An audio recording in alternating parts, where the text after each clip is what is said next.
ఒకరోజు ఉదయం మోంటూ కోతి, ఏనుగు, జింక, చిరుతపులి ఇంకా జీబ్రా అడవిలో వాకింగ్ చేస్తూ ఉండగా దారిలో వాటికి నేలమీద ఒక కొంగ కనిపించింది. అరే, ఇదొక కొంగ కదా? చూస్తుంటే స్పృహ తప్పినట్లుంది. వెంటనే తనని డాక్టర్ కుందేలు దగ్గరికి తీసుకుని వెళదాం పదండి. రాము, ఏనుగు దానిని తొండంతో పట్టుకుని డాక్టర్ కుందేలు దగ్గరకు తీసుకుని వెళ్ళాయి.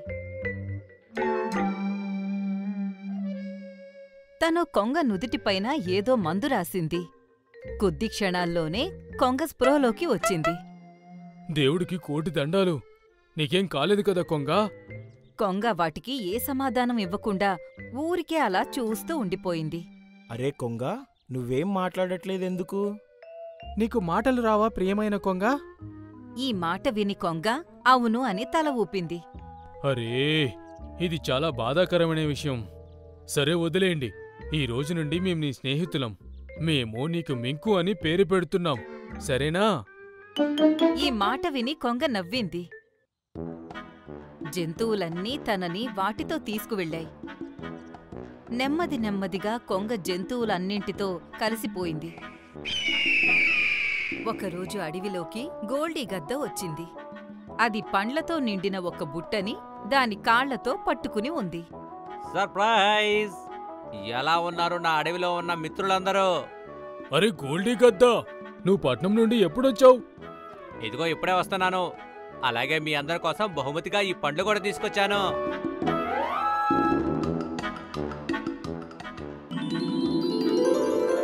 అప్పుడే గోల్డీ చూపు కొంగ మీద పడింది. ఇంతకీ తనెవరు? తన పేరు మింకు కొంగ. కొద్ది రోజులుగా తను మన అడవిలోనే ఉంటోంది. పాపం తనకి మాటలు రావు. ఓ అలాగా, ఏం పర్వాలేదు. మన అడవిలో చెవిటి ఇంకా మగవాళ్ళు కూడా ప్రశాంతంగా ఉంటారు. మాటలు జాగ్రత్త గోల్డీ, నువ్వలా అనకు. ఈ మాట విని గోల్డీ నవ్వింది. ఇంకా కొంగ మొహంలో బాధ కనిపించింది. వా, ఈ పండ్లు చాలా ఫ్రెష్గా ఉన్నాయి. ఆలస్యం ఎందుకు, త్వరగా తిను. ఎవరికోసం ఎదురు చూస్తున్నావు? మింకు కొంగ తప్ప మిగతా జంతువులన్నీ పండ్లు తిన్నాయి. ఎందుకంటే అది గద్ద మాటలు విని కోపంగా ఉంది. ఇంతలోనే రాము, ఏనుగుకి ఆవలింతలు వచ్చాయి. ఆ, నాకు చాలా నిద్రొస్తోంది. అవును, నాక్కూడా. సరే అయితే మనం రేపు కలుద్దాం గోల్డీ. Good night కొంగా. జంతువులన్నీ కంటినిండా నిద్ర నింపుకుని అక్కడ్నుండి వెళ్ళిపోయాయి. అప్పుడు కొంగ ఇలా ఆలోచించింది. వీళ్ళందరూ రోజు అర్ధరాత్రి వరకు మేలుకుంటారు. మరి ఈరోజు వీళ్ళకెందుకని ఉన్నట్టుండి నిద్ర వచ్చింది? అప్పుడే గోల్డీ గద్ద సంతోషంగా ఆకాశంలోకి ఎగిరిపోయింది. ఈ గోల్డీ ఎక్కడికి వెళ్తున్నాడు? నేను తన వెంటే వెళ్ళి చూడాలి. ఇంకా కొంగ కూడా తన వెంట వెళ్ళింది. కొద్ది సమయం తర్వాత తను గోల్డీ గద్ద ఒక వేటగాడి దగ్గర ఉండడం చూసింది. కొంగ పక్కన దాక్కుని వాళ్ల మాటలు వింటుంది. చెప్పు గోల్డీ, ఏంటి సమాచారం? ఒక మంచి వార్త తెచ్చాను గురువుగారు. మీరు పండ్లల్లో ఏదైతే మత్తు మందుని కలిపారో అది చాలా బాగా పనిచేసింది. వాటిని తిన్న వెంటనే వాళ్ళందరికీ కూడా గాఢ నిద్ర వచ్చేసింది. వాహ్, అంటే దీని అర్థం ఇంకా నేను నా పని సులభంగా పూర్తి చేసుకోవచ్చన్నమాట. ఈ గోల్డీ ఏదో కుట్ర పన్నుతున్నాడు. కానీ ఈ విషయం నేను అందరికీ ఎలా చెప్పను? అయ్యో భగవంతుడా, నాకు మాటలు వస్తే ఎంత బాగుండేది. మరుసటి రోజు జంతువులు ఇంకా పక్షులన్నీ చెరువు ఒడ్డున జమ అయ్యాయి. అప్పుడే గోల్డీ గద్ద వచ్చి వాటితో ఇలా అంది. ఈ రోజు రాత్రి నా బర్త్డే పార్టీ ఉంది. మీ అందరినీ నేను పార్టీకి ఇన్వైట్ చేస్తున్నాను. అరే వా, పార్టీ! అయితే ఈ రోజు చాలా మజా వస్తుంది. అవును, తప్పకుండా. మీరందరూ కూడా సమయానికి తోట దగ్గరికి చేరుకోండి. తప్పకుండా గోల్డీ గద్దా. అలా అని గోల్డీ అక్కడ్నుండి వెళ్ళిపోయింది. ఇంతకీ గోల్డీ ఇంత మంచివాడు ఎలా అయ్యాడు? మంచిదే కదా, ముందు అందర్నీ ఇబ్బంది పెట్టేవాడు, ఇప్పుడు మారిపోయాడు. ఈ మాట విని కొంగ మనసులో ఇలా అనుకుంది. నాకు మాటలొస్తే బాగుండేది. ఈ గోల్డీ ఇంకా ఆ వేటగాడు కలిసి ఎంత కుట్ర పన్నుతున్నారో వీళ్ళతో చెప్పేవాణ్ణి. రాత్రి అడవిలో ఉన్న జంతువులన్నీ గోల్డీ బర్త్డే పార్టీకి వెళ్ళాయి. అక్కడ ముందుగానే చాలా రకాల పండ్లు ఇంకా మాంసం ముక్కలు పెట్టి ఉన్నాయి. అరే వా, ఈరోజు గోల్డీ నా గురించి, నక్క గురించి, తోడుగిలి గురించి కూడా ఆలోచించాడు. అలా చూడండి, తినడానికి మాంసం కూడా ఉంది. అవును అవును మిత్రులారా, మీరు నా బర్త్డే పార్టీని ఎప్పటికీ మర్చిపోకూడదు కదా. అలాంటప్పుడు నేను మీకు నచ్చిన భోజనం పెట్టకుండా ఎలా ఉంటాను?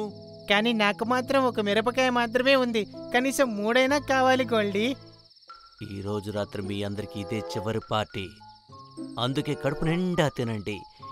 ఎందుకంటే ఆ తర్వాత ఈ అడవి మొత్తంలో నేనొక్కడే ఉంటాను, మిగిలిన పక్షులకి రాజుగా.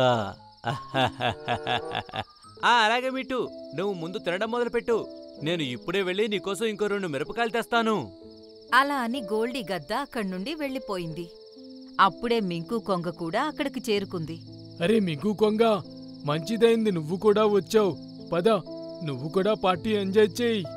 భగవంతుడా, ఈ రోజున నాకు మాటలు వచ్చేలా చెయ్యి, లేదంటే చాలా తప్పు జరుగుతుంది. కొంగ పూర్తి బలాన్ని ఉపయోగించింది. అరే, తను అరుస్తున్నాడు.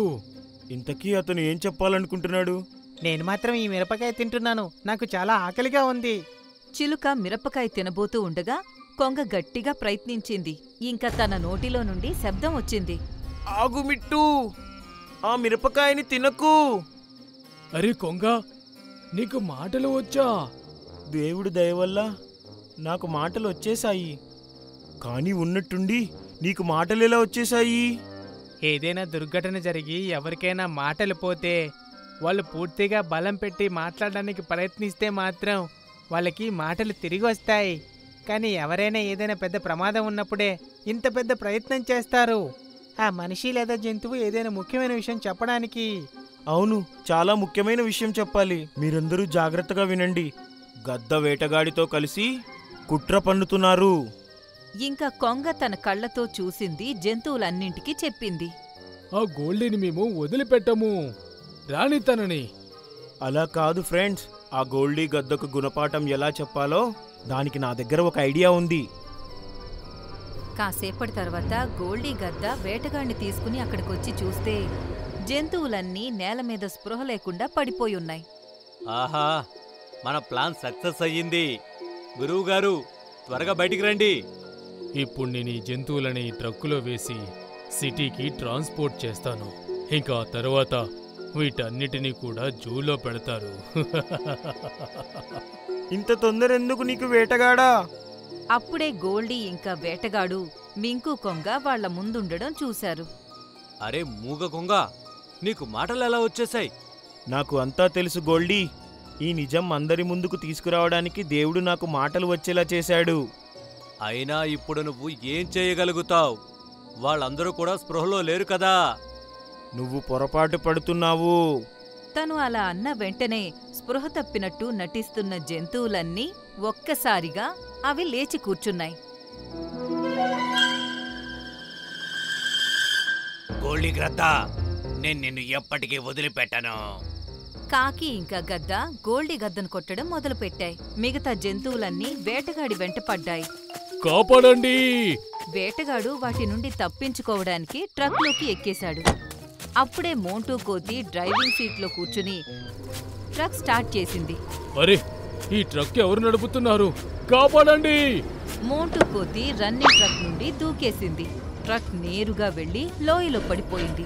ఇంకా వేటగాడి అరుపు అడవిలో అందరికీ వినిపించింది. ఆ! ఇంకోవైపు గోల్డీ పరిస్థితి కూడా దారుణంగా ఉంది. అందరూ నన్ను క్షమించండి. ఇంకెప్పుడు కూడా నేను మిమ్మల్ని మోసం చెయ్యను. ఇక్కడ నుండి వెళ్ళిపో గోల్డీ. ఇంకెప్పుడు మా అడవిలో కనిపించకు. ఇంకా గోల్డీ అక్కడి నుండి వెళ్ళిపోయింది. జంతువులన్నీ కొంగకి కృతజ్ఞతలు చెప్పాయి. తన మాటలు తనకి తిరిగి వచ్చినందుకు కొంగ చాలా సంతోషంగా ఉంది. తను కూడా ఇంకా జంతువులతో మనసారా మాట్లాడడం మొదలుపెట్టింది.